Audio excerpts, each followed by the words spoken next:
Hello and welcome to the Naturopathic Family Podcast. I am your host, Dr. Michael Smith, a naturopathic physician on a mission to help individuals and families achieve health and wellness across the lifespan and throughout generations. Thank you for joining me today. Hello and welcome to the New Year's episode, if you will, of the Naturopathic Family Podcast. I'm so excited you're here.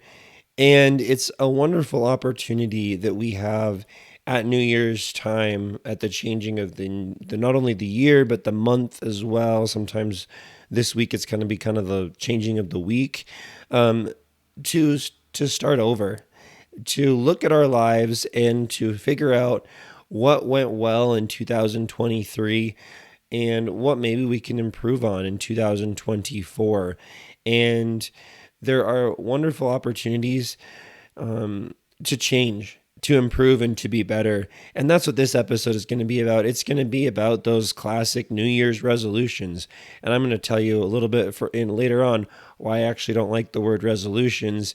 But from a naturopathic medical standpoint, as a physician, I'm always encouraging patients to make changes in their lives, to do things that they haven't been doing and to start doing, to change lifestyle habits, to start taking maybe supplements or vitamins or maybe even medications. Those things require routines to implement in our lives. And so everything I'm doing is about change. And so it's very natural for me to talk about New Year's resolutions in a way of helping everybody who's listening in, watching in, improve their lives and be better today than they were yesterday, to be better in 2024 than they were in 2023. So that's what this is all about today.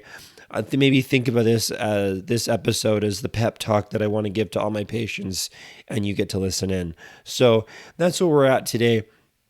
I think back to an experience I had during my training when I was working with a patient, and I was able to see him twice.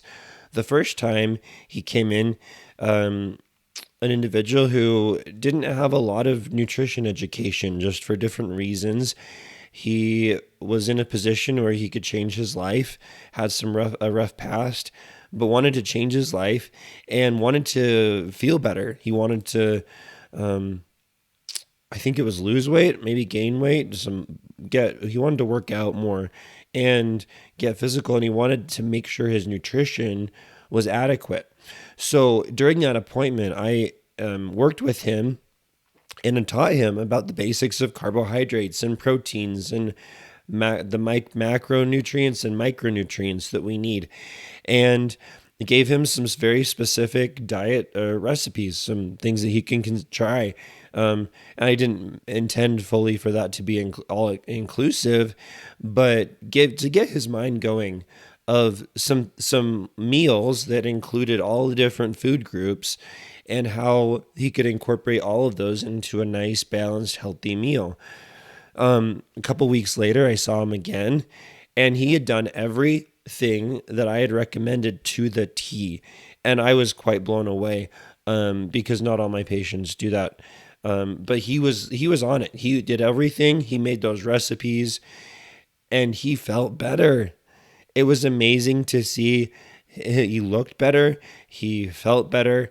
And it was a success for him, and I think a success for me as well, and in part, to see that change, to see the principles of naturopathic medicine work, of changing the foundations of health, improving lifestyle, doing things that improve the ability for his body to heal itself. And it was very encouraging for me. That's just one experience. I've seen these principles work. And as we dive into specifically focusing on the health-related changes that we want to make in our lives, I want to share 7 different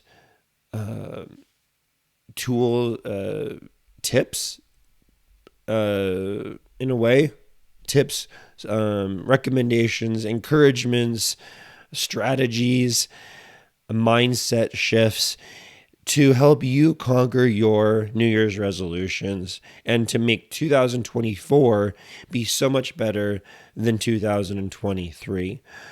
So these really are focusing on more health related topics. However, I think the principles can apply to other types of resolutions you're making, whether it be social, whether it be financial.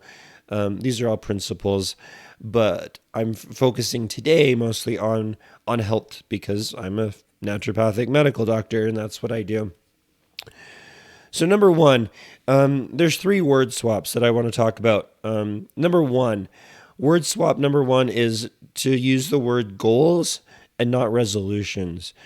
We often talk about resolutions, making a New Year's resolution, and when with that we are resolving to do something different. It's like we're doing it, we're moving forward, and that terminology might work for some people, but I think for many people, myself included, switching it to a goal is a simple terminology shift, but it can make a big difference in the way I approach it, such that I'm not going to get to January 14th and already have broken, 2/3 of the resolutions that I set.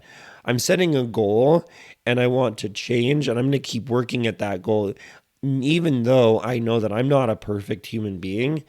And so I'm going to keep trying at it, and it might take some time for it to be implemented.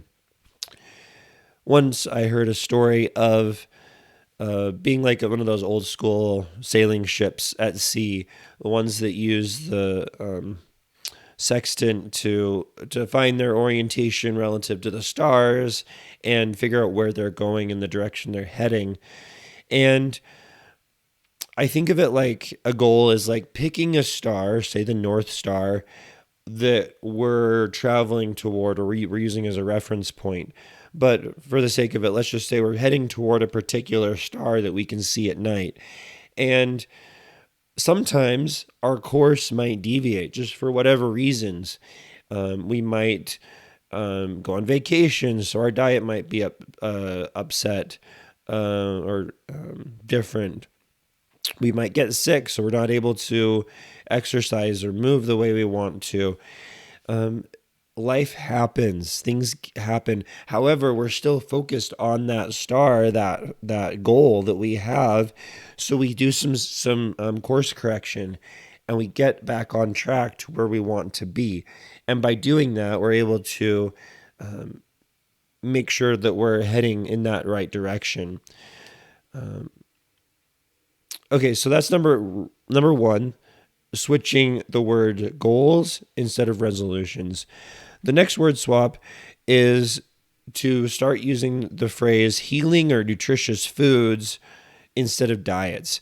Now, I kind of cringe when I hear the word diet, I admit. I think diets are intended and they're amazing for achieving short-term goals and with specific outcomes in mind.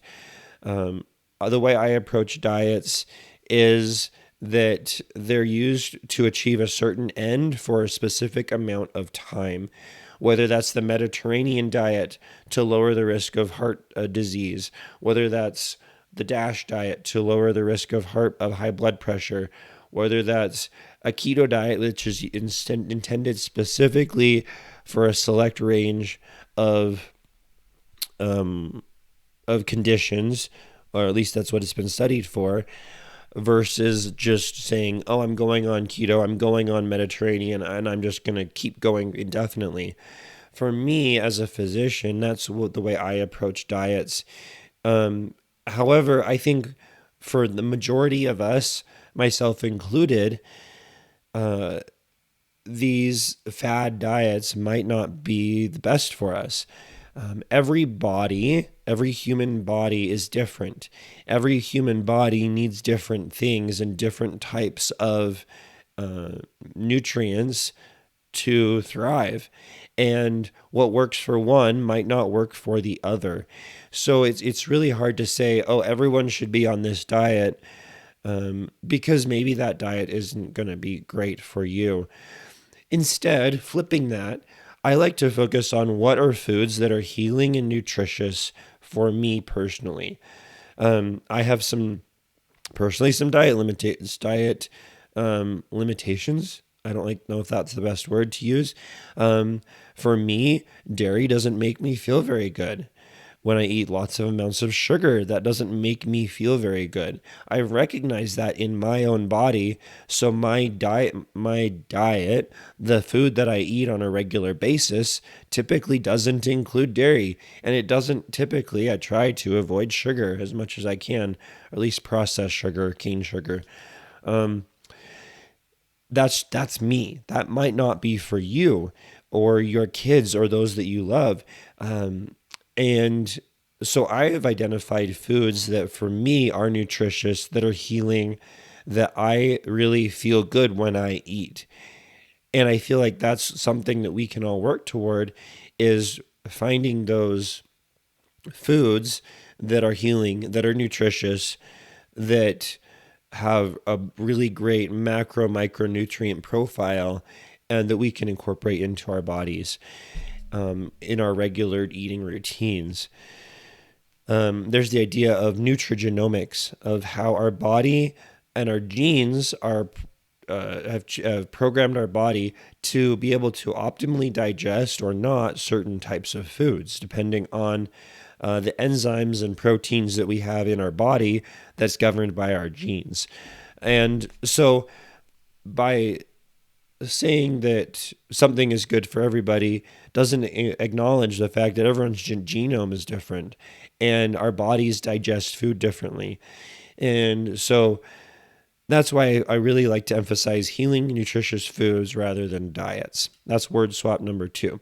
Word swap number 3, changing the term to movement instead of exercise.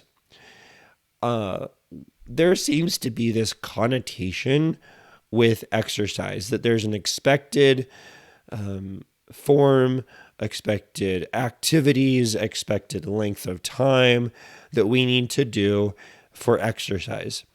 And I feel like shifting that to be movement based is I think, for me at least, so much more beneficial.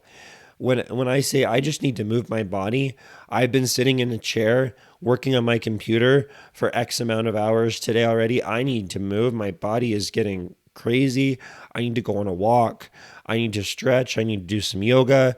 I need to maybe go to the gym. I need to lift some weights, go on the bike, the treadmill, whatever it might be. I need to move my body. That's a different mentality than saying, oh, I need to exercise. I need to fall into whatever exercise program that someone else has dictated for me that might be optimal. That might be what you need. But I feel like, for at least for me, and perhaps the majority of us, approaching it with a movement-based mentality makes it a little more accessible. We can move our bodies. We can move our bodies in our bedroom. We can move it in our office. We can move our bodies on the sidewalks in our neighborhood by going on a walk. We can go to the gym. We can exercise lots of places, aerobics classes, things like that. Whatever that that movement looks like for you is going to be great, because it's going to be unique to you. Find things that you enjoy and do it. There's an organization, or I think several. It's a paradigm called the Health at Every Size mentality framework, and they promote the idea of life-enhancing movement. And I love that term, life-enhancing movement. And by moving our body, we enhance the quality of our life. I think that's the bottom line. So that's word swap number 3. So that's the 3 word swaps. There's 4 other principles that I wanted to share. Number 1, focus on the processes, not the outcomes. While losing weight might be a very admirable and important goal for your health, it's not necessarily going to be the outcome of losing weight that's going to be the best for your health. It's ultimately, I believe, going to be the processes and the things that you're doing on a regular basis that will ultimately lead to better health. If losing weight is the goal, then the steps that might precede that might include improving your diet, might include exercising more. I say that because it's kind of just part of my vernacular, moving more, um,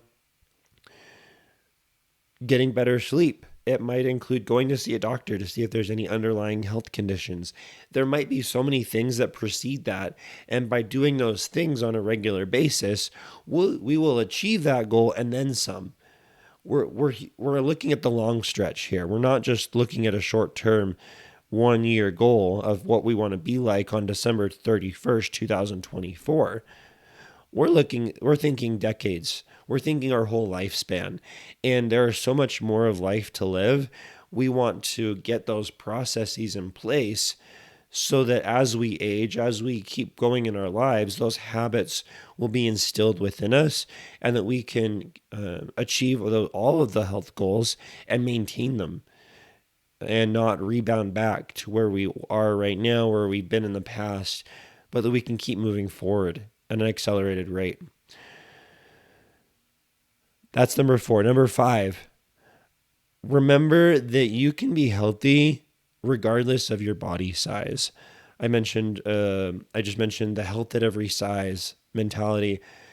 We can be healthy if we have a larger body habitus or a skinny body habitus. Those things might be indicators of certain health conditions that we want to look at. That's certainly fine. However, we can be healthy even if our genome has dictated that we're just skinny, that we have a larger body habitus, whatever that means, we can be healthy. That's the bottom line.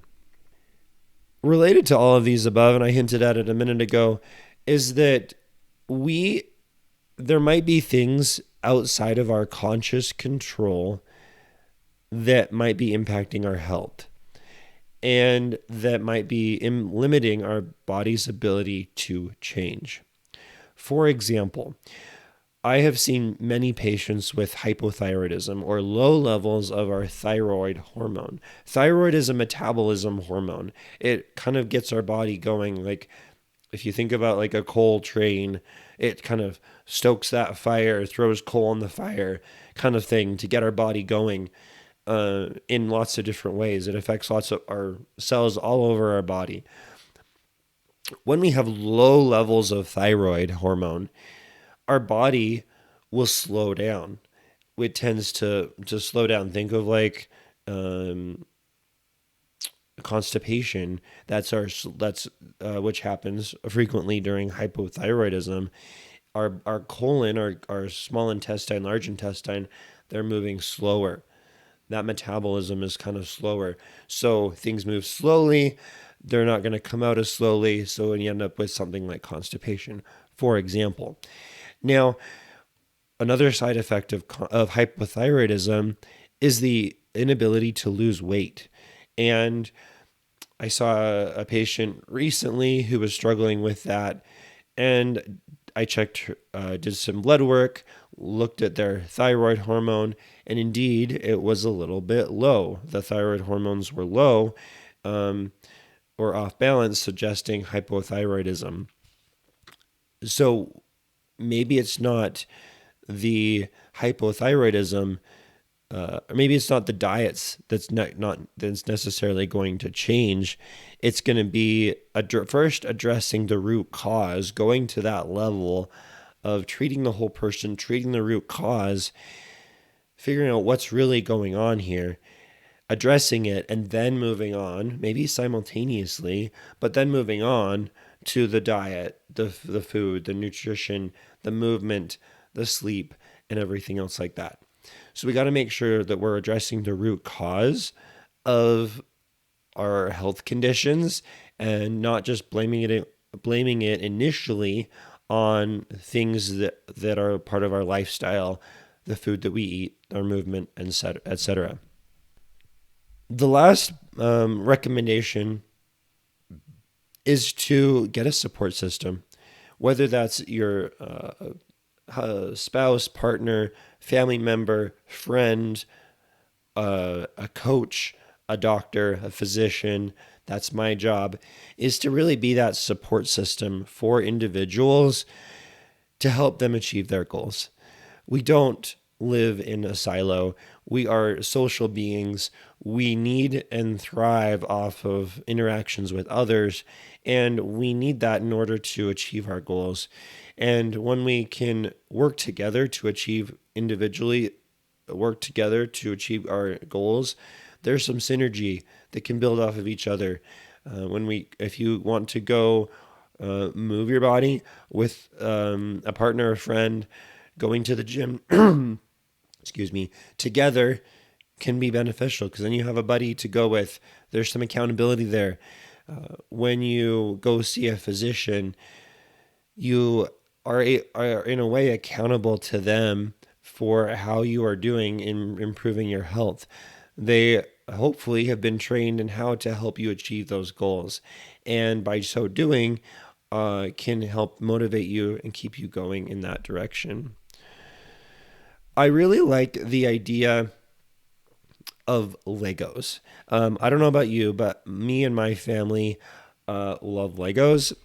My kids got some Lego sets for Christmas, and these are some succulent plants that we made just yesterday, actually. And one thing I am amazed about with Legos is how very small pieces can add up to make really big things. Now this is maybe like 4 inches by 4 inches by 3 inches or so. This is not big, but if you've been to Legoland, if you go online, you can see these Lego structures that are absolutely massive, and yet they're made with very small individual parts that added up make something big. And when I'm working with individuals, helping them achieve their habits, their goals, I think of each little habit like a Lego brick, of how every time we eat something healthy, every time we move our body, every time we do some stress reduction activities, that's like adding one Lego brick to the structure of our health. It's not going to, each individual thing by itself might not be that significant. But over time and added up, one thing after another, they do add up to something really, really big. And it can make a difference. And it will take time for us to then look back and say, oh, that is big. Look what we've accomplished with our health. And it wasn't just an overnight thing. It took repeated efforts, one at a time, to achieve that goal. So I wanted to share some simple ideas that you might consider for New Year's goals, and not resolutions, for goals that it might that to change your lifestyle and habits. I've broken them up into 4 categories. The first is sleep. Sleep is so important, and there are so many things that happen during sleep that improve our immune system, improve our body's ability to regulate different hormones, and so many other things. Don't have time to go into it right now, but sleep is so important. So going to bed earlier, turning off our phones, our screens earlier, and then waking up earlier. I love the book, and there's an app called The Miracle Morning by Hal Elrod. And in it, he outlines a very simple routine that we can do when we wake up to start our day, to get us going optimally. And it's one that I've enjoyed. My wife is the one who told me about it. And it's, for me, been very helpful to think about starting my day that way. But in order to start my day that way, I need to end it the right way. Excuse me. To go to bed earlier and get enough sleep. We talked about movement. Going for a walk each day. It doesn't need to be long. The American Heart Association does recommend 150 minutes of a medium intensity cardiovascular activity, getting your heart rate up such that you like have a hard time speaking a sentence per week. So that's about 30 minutes a day.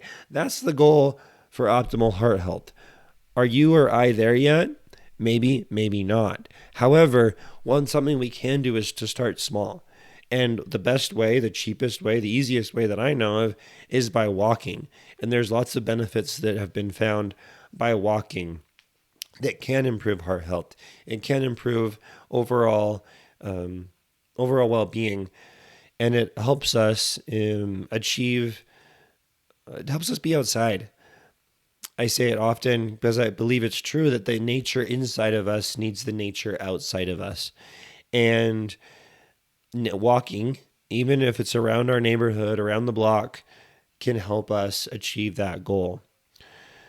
We can do yoga, 10 minutes of yoga. I personally like Yoga with Adriene on YouTube.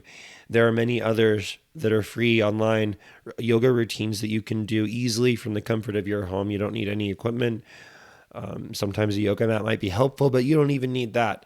You can just start where you are and be your best self.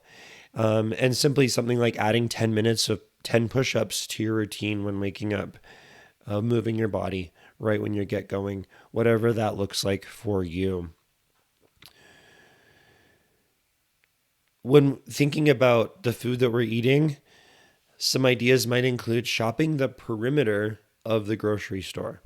Now, if you think back to the grocery store that you've been to last, you'll know that on the perimeter, on the outside of that store, is the produce section, is the bakery, is the meat, is the dairy. That's where the eggs is in the very back corners, but it's all around the outside. What's on the middle of the grocery store is the aisles full of food that's more processed. If we want to have a goal of eating healthier, perhaps one place to start might be to first go to the outside of the grocery store before going to the inside and getting food that's less processed rather than more. One idea that you might consider is to maybe save some money, but also to optimize the quality of food that you're eating. If instead of eating out, find the restaurant that you would have gone to and look at the menu online, figure out something that you'd want to eat, take that item, then go online, find a copycat recipe. There are several people that have reverse engineered these restaurant recipes and make it at home. I found that when I try to do that, my wife and I, we often can make the food for cheaper than we would have spent at a restaurant, and we get to make it just the way we want it, and we get the experience of being at home, eating it with our family. I had the opportunity to look into some research about the benefits of cooking our meals at home, and there's among all the benefits include the ability to more easily stick to a diet plan, whether that's Mediterranean or whatever, increased consumption of fruits and vegetables, things like that we don't get at a restaurant. One other food idea is to eat the rainbow. Different colors of foods have different nutritional profiles. So if we want to eat the balanced nutritional profile, we need to eat the rainbow. And we can find fruits and vegetables in all of those colors, including white. White is a color that we find, and that we can benefit from that. And lastly, I believe there are many things we can do to help with stress reduction. And one of those things that's so easy to do, and I even forget to do it, my wife says, "Have you been breathing? Have you taken a deep breath lately?" And then I realize I haven't, so I do, is breathing. And there's two ways that I like to talk about breathing. One is a 4-square method, where we breathe in for 4 counts, hold for 4 counts, breathe out for 4 counts, and hold for 4 counts. So it's literally a square. Breathe in for 4, hold for 4, out for 4, hold for 4. That's one way. and just keep doing that. The other one is a 7-Eleven approach. I like 7-Eleven because it sticks in my brain, because who doesn't like memories of Slurpees? The 7-Eleven method is breathe in for 7 and out for 11. Now, does that number really matter? Not really. What does matter is when we're trying to relax and to calm our bodies down, it's more important to breathe out for longer than we're breathing in. When we're breathing out, it helps stimulate our parasympathetic nervous system. That's kind of the rest and digest system, the vagus nerve, things like that help our body calm down. So breathing out for longer is going to help with that. One other thing that I like to do is emotional freedom technique tapping, EFT. Now, this tapping is in part based off of Chinese medicine using acupressure points, except you're not doing any needles, you're just tapping. And it can be something very simple. And as you go through these tapping routines, you can help stimulate your body's energy meridians, help you calm down. There's lots of scripts available, so you don't have to come up with it on your own. One great resource I always recommend patients go to is the Tapping Solutions. Alex and Jessica Ortner have put together some amazing materials. There's an app that they have with several free tapping scripts. You can also get the paid version, which has even more. And I'm not affiliated with them, so it doesn't really matter to me. But I really like their material. Brad Yates is another one on YouTube that has a lot of great information and great materials as well. That's for stress reduction. And by implementing these goals of adding these little lifestyle things like the Legos, it can add up. It can make a big difference. And it can, over time, one day at a time, 365 days later, can help us become a better person than we are today.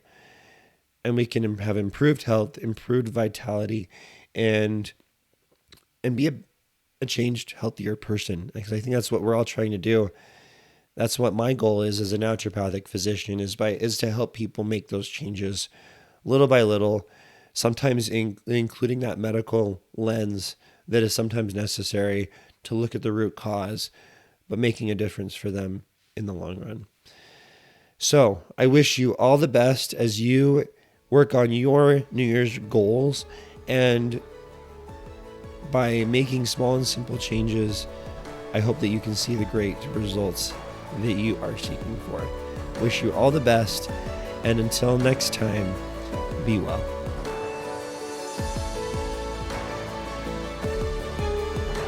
Thanks so much for listening to the Naturopathic Family Podcast. If you've enjoyed this, don't hesitate to share it with a friend that might benefit from this as well. And we'll see you next time.